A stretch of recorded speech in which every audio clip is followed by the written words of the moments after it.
Colorado Springs, good evening. I'm here to bring you your snow forecast for tomorrow. Let's see what's going on and whether or not we're going to get some snow. Let's look at the first chart.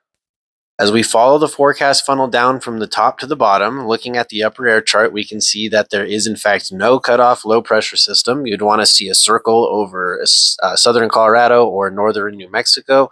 Right now it's just a trough. So that's going to be the name of the game. That means it's a weaker storm than we were expecting in the last 72 hours. Let's cut to the next chart and talk about the impacts here. The 18 Zulu GFS chart for the morning of the 21st is going to show our coldest temperature. This particular chart is going to show where the cold spike is in northwestern El Paso County, which will be reflected in the snow totals later. However, there is not consensus from our high resolution and medium resolution models on how cold it's going to get and who's going to experience freezing temperatures. So keep in mind that will have significant impact on who gets snow and who doesn't. Let's look at simulated radar now.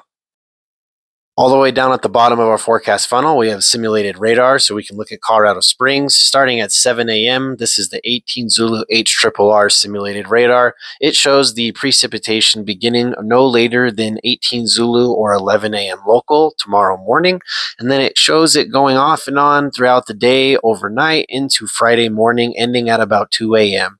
There is model consensus on location and timing, which is why I'm just showing you the HRRR and not showing you competing runs from the NAM or the Euro, etc., etc. In this case, the only consensus that we don't have is going to be temperature and how cold it gets, which reflects in the snowfall totals. Let's take a look at those. The 15 Zulu run of the Shref, which is our ensemble run, which blends all the model runs together and gives us averages, shows the potential for 1 inch of snow by 15 Zulu the morning of the 21st.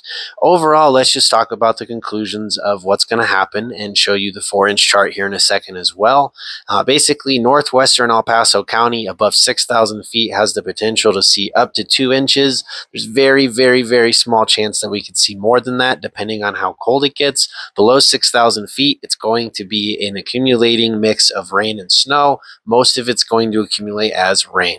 So Colorado Springs above 6K, we're going to see some snow, probably our first of the season. Below that, we might be lucky and get a little bit to stick. Pay attention to your alerts, guys. Get ready for the cold and get ready for some snow.